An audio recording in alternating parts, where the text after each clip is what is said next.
சத்ரேஷ் sir நீங்க sir. ஆமா sir. Sir வாழ்த்துக்கள். 45 வருஷமா நடிச்சிட்டு இருக்கீங்க. 45 வருஷம் இப்பவும் பிஸியா நடிச்சிட்டு இருக்கீங்க. உங்களுக்கு 3 படம் மாத்திரம் நீங்க நடிக்கீங்களா இல்லையான்னு ஒரு சின்ன தெளிவு வேணும். முதல் படம் இந்த எண்ணமா கண்ணு உங்க ஃபேமஸான வசனம். ரஜினி சார் கூட நடிக்கீங்களா? ஏன்னா நீங்க சிவாஜி படத்துலயே அதுல வில்லனா நடிக்க மாட்டீங்கன்னு சொன்னீங்க அப்படின்னு ஒண்ணு. அப்புறம் ஹிந்தியில சல்மான் கான் வில்லனா நடிக்கீங்களா? அப்புறம் முக்கியமா கருப்பு சட்டை போட்டுருக்கீங்க.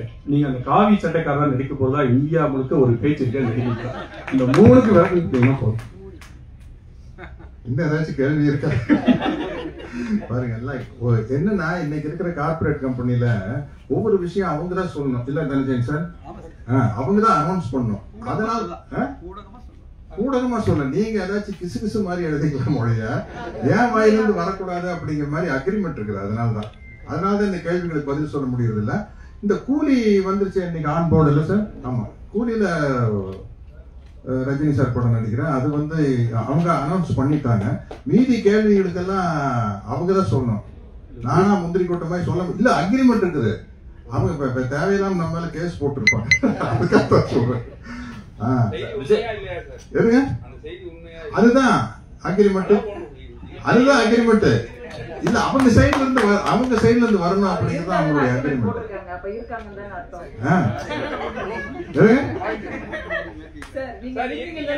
அதையும் அவங்க தான் சொல்லணும். அவரு பிரைம் மினிஸ்டர் மோடி சார் இல்ல, அது இல்லைங்க. அது அப்படி யாரும் கேட்கல.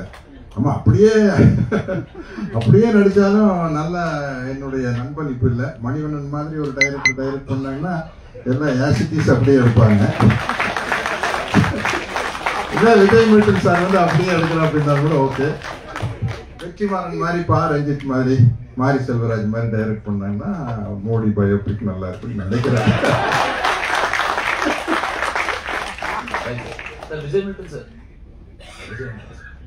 விஜய் மில்டன் சார் சார் சமீப நாட்கள் நிறைய படங்கள் விஜய் ஆண்டனி சார் பார்த்துருக்கோம், வேற வேற ஷேட்ஸ். பட் அவரை தான் காஸ்ட் பண்ணணுன்ற ரீசன் என்ன? இந்த படம் என்ன சொல்ல வருது ஆக்சுவலா விஜய் ஆண்டனி அவரை வச்சுக்கிட்டு?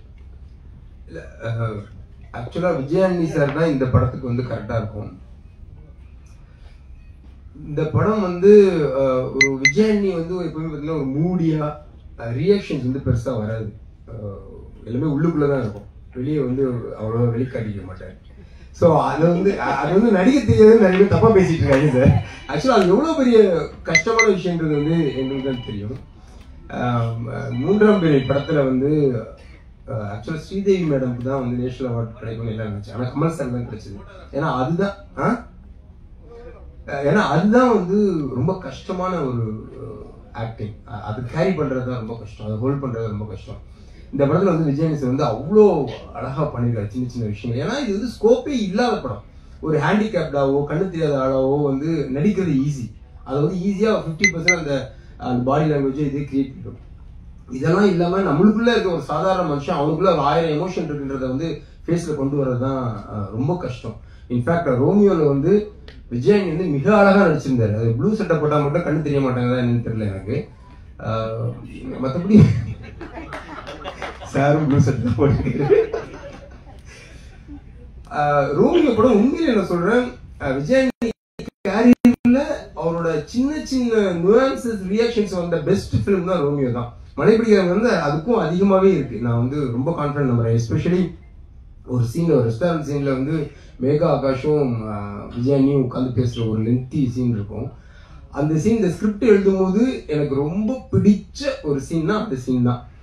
அந்த சீனை வந்து நம்ம நினைச்ச மாதிரி ஸ்கிரீன்ல கொண்டு வந்துட்டா நம்ம பெரிய டைரக்டர் நினைச்சேன். அது வந்து அவ்வளோ அழகா வந்திருக்கு. அதுக்கு 2 பேர் தான் காரணம்.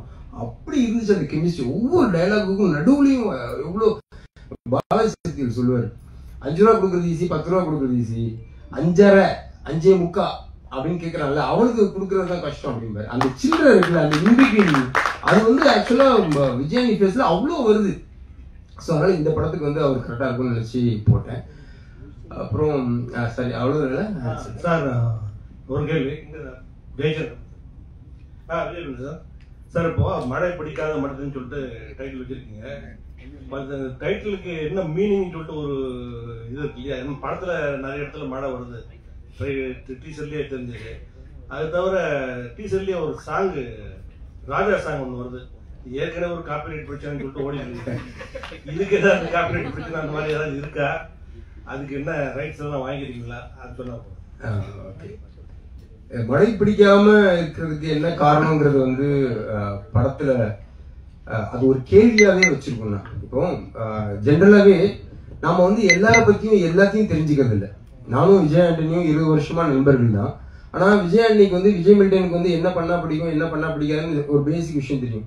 என்னோட ஃபேமிலி என்ன, எத்தனை குழந்தைன்னு தெரியும். ஆனா என்னோட விருப்பு வெறுப்புகளோ இல்ல நான் வந்து தனியா இருக்கும்போது நான் என்ன பண்ணுவேனோ அதை பத்தி அவருக்கு கவலை கிடையாது. அவர் தெரிஞ்சுக்கணும் அவசியம் கிடையாது. அது எவ்வளவு வருஷம் நட்பா இருந்தாலும். அந்த மாதிரி நம்ம எல்லாருக்குள்ளேயும் ஒரு ஸ்பேஸ் இருக்கு.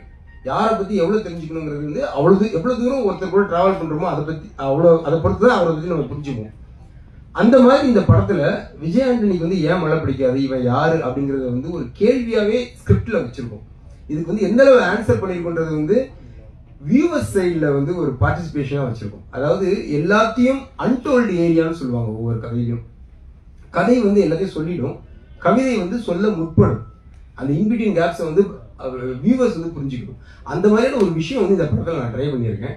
ஸோ அதனால அது அந்த படம் பார்த்துட்டு நீங்க விஜய் ஆண்டனி ஏன் மழை பிடிக்காதுன்னு சொன்னீங்கன்னா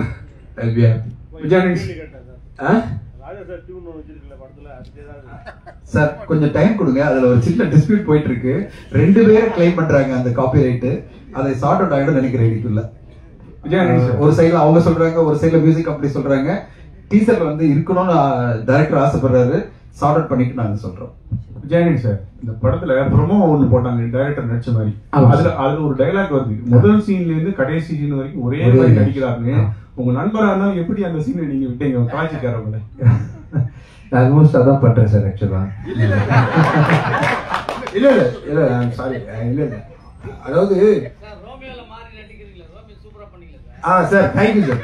சார் நம்ம சச்சின் டெண்டுல்கரை பார்த்து யோ என்னையே ஆடுறேன்னு நம்ம தைரியமா கேட்கலாம் சார். ஏன்னா அவர் எவ்வளவு ஆடுவாரும் உலகத்துக்கே தெரியும். அந்த மாதிரி எனக்கு ஒரு கான்ஃபிடென்ட் இருக்கு. அந்த சீனை பண்ணிட்டு ஃபர்ஸ்ட் நான் அவருக்கு அனுப்பிச்சது அதுதான். சார் இது வேணுமா? ஏன்னா ஊர்ல இருக்க எல்லா மடையங்களும் உங்களுக்கு நடிக்க தெரியலன்னு சொல்லிட்டு இருக்காங்க. அதுக்கு காரணம் வந்து நீங்களே வந்து சார் எனக்கு நடிக்க தெரியல சார், எனக்கு வராது சார், நான் வந்து ஒரு இன்ஜினியர் தான் சார், மியூசிக் வராது நீங்களா சொல்லிக்கிறீங்க சார், ஆனா உங்களுக்கு எல்லாம் தெரியுன்றது எனக்கு தெரியும். அப்படி சொல்லாதீங்க வெளியே. இந்த படத்துல அதை நம்ம சொல்லணுமா வேணாமா நீங்க டிசைட் பண்ணுங்க, தயவு செஞ்சு சொல்லுங்க. அவர் தான் சொன்னாரு. அதான் நான் நேச்சுரலா இருக்கேன் சார். எனக்கு கோவம் வந்தா எப்படி இருக்கும், நான் சிரிச்சா எப்படி சிரிப்பேன், நான் காமெடி பண்ணா எப்படி இருக்குன்ற மாதிரி.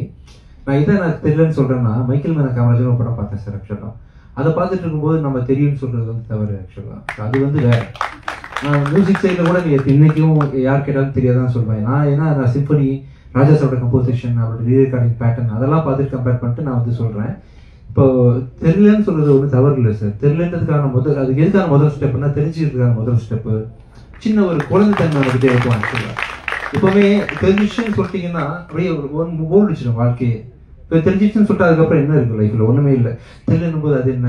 இந்த எதுக்கு நீங்க படத்தை பார்க்க வரீங்க? உங்களுக்கு தெரியல படம் பார்க்க வரீங்க. ஆக்சுவலி நாளைக்கு எதுக்காக நீங்க ஒரு ஃப்ரெஷ் எக்ஸ்பீரியன்ஸ்க்காக போறீங்க? தெரியலன்றதுக்காக தெரிஞ்சுக்கிறதுக்காக போறீங்கிற மாதிரி என் லைஃப்லயும், என் கேரியர்லயும், என் நடிப்புலையும், மியூசிக்லயும், லைஃப் எல்லாத்துலயுமே வந்து தெரியல அப்படின்ற விஷயத்த பர்பஸ்ஃபுல்லா இல்லாம தாட் ப்ராசஸ்ல வித்தியாசமா அப்ளை பண்ணி பாக்குறேன். நல்லா இருக்கு. சின்ன ஒரு க்ரோத் இருக்கு. ஃப்ரெஷ்ஷா ஃபீல் பண்றேன். குழந்தை மாதிரி இருக்கேன் இந்த வயசுலயும். அந்த தாட் எனக்கு இருக்குன்றதுனால தெரியலன்றதுக்கு டேர்ம் அதான் சார். ஆக்சுவலி தாட் ப்ராசஸ்ல தெரியலன்னு சொல்றீங்க. பட் உங்க சாங்ஸ் வந்து ஒரு கேட்சி ஃப்ரேஸ் ஒன்னு நீங்களே கொண்டு வரீங்க. அந்த கேட்சி ஃப்ரேஸ் பெரிய ஹிட் ஆகும். அது வச்சுதான் ஒரு கேள்வி. கேட்சி ஃப்ரேசஸ் வரிகள் அதுதானா இசைதானா? எது வந்து இன்னைக்கு ஒரு கான்ட்ரோவர்சி பெருசா ஓடிட்டு இருக்கு. யாருமே ஸ்ட்ரெயிட்டா பதில் சொல்ல மாட்டேன்றாங்க. 2 கண்ணும் தேவைன்றாங்க, 2 கையும் தேவைன்றாங்க. யாராவது கட்டுவாட்டா இதுதான்ப்பா அப்படின்னு சொல்றதுக்கு தயங்குறாங்களா இல்ல எது உண்மை? இந்த வெளியில் விழுந்து இதயம் நுழைந்து உயிரில் கலந்த உறவின் ஒரு பாட்டு கேட்டிருக்கீங்க. ஆக்சுவலா அதுல 2மே கட்டி பிடிச்சிட்டு இருக்கும். இசையும் பொண்டாட்டி புருஷன் மாதிரிங்க. ஆக்சுவலா பொண்டாட்டி பெருசா புருஷன் பெருசான்னு கேட்டா 2 பேரும் தான். உறவு தான் முக்கியம். ஆக்சுவலி ஒன்னு தாண்டி ஒண்ணு. வெறும் சிம்பனி பொறுத்த வரைக்கும் பாத்தீங்கன்னா மியூசிக் தான். படத்துல ரீரெக்கார்டிங் பொறுத்த வரைக்கும் மியூசிக் தான். ஸோ பாட்டுன்னு வரும்போது அதுல வந்து கண்டிப்பா லிரிசிஸ்டோட கான்ட்ரிபியூஷன் இருக்கு. எல்லாம் சேர்ந்ததுதான். ஏதோ சின்ன விஷயத்துல ஏதோ சொன்ன விஷயத்த பெருசா தவறுதலா புரிந்து பரப்பப்பட்டு இருக்கு. ஆனா அதை கிரியேட் பண்ண 2 பேருக்குமே தெரியும். ராஜா சாருக்கும் தெரியும், வைரமுத்து சாருக்கும் தெரியும்.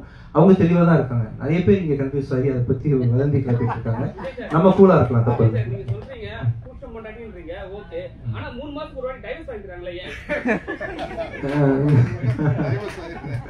வழக்கமா என்ன ஒருத்தர் கேட்பாரு, அவர் நீங்க தானே? ஆக்சுவலா நீங்க தானே அவரை காணவே நினைச்சிருந்தேன். நீங்க தானே ஒருத்தர் அவர் வந்திருக்காரு அன்னைக்கு? வரல என்னடா ஒரு காணாமைன்னு பார்த்துட்டு இருந்தேன். இது கேட்டு இன்னொரு ஆமா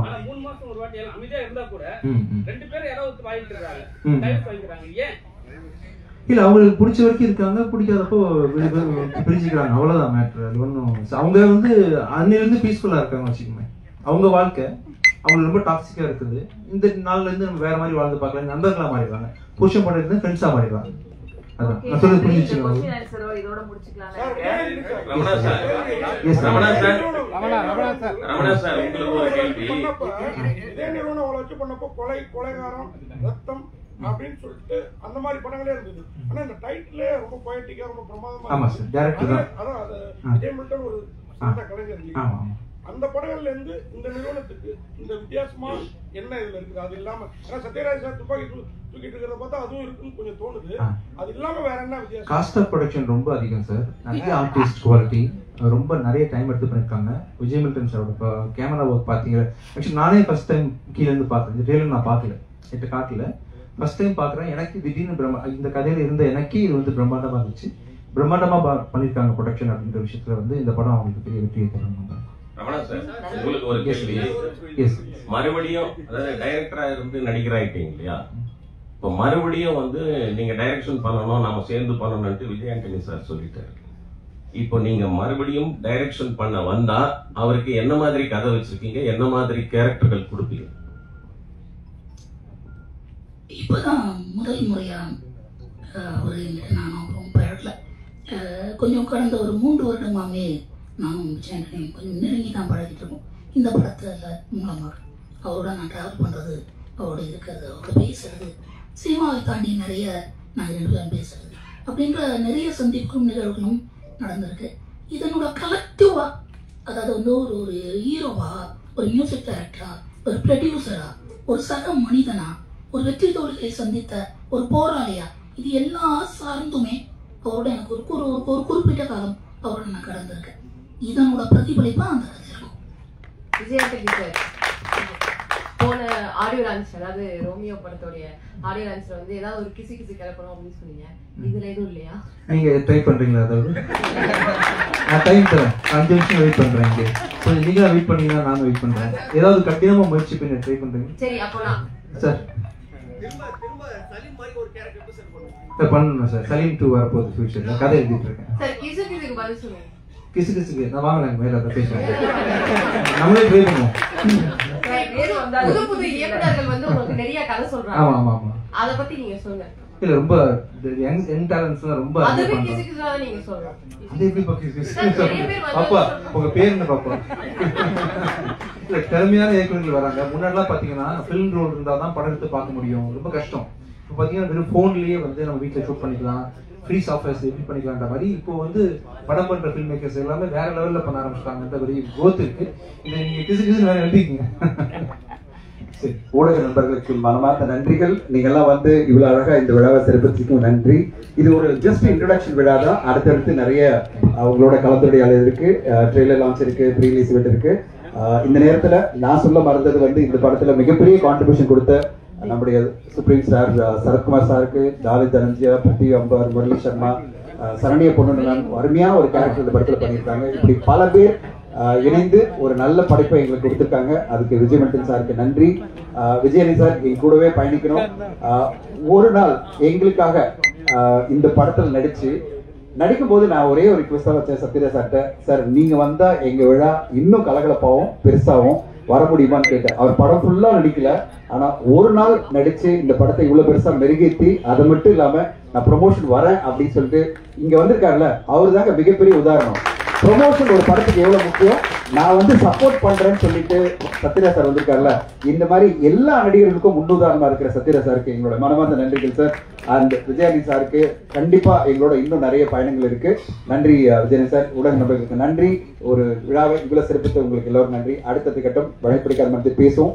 அண்ட் நீங்களும் இந்த படத்தை மக்கள் மத்தியில் கொண்டு செல்றதுக்கு எங்களுக்கு உறுதுணையா இருங்க. உங்களுடைய ஒத்துழைப்பையும் உங்களுடைய ஆதரவையும் எதிர்பார்த்து காத்திருக்கிறோம். இன்ஃபினிட்டி ஃபிலிம் சார்பில் என்னுடைய பார்ட்னர்ஸ் கமல் போரா, பிரதீப், பங்கஜ் போரா, லலிதா எல்லோருமே உங்களுடைய ஆதரவை எதிர்நோக்கி காத்திருக்கிறோம். நன்றி.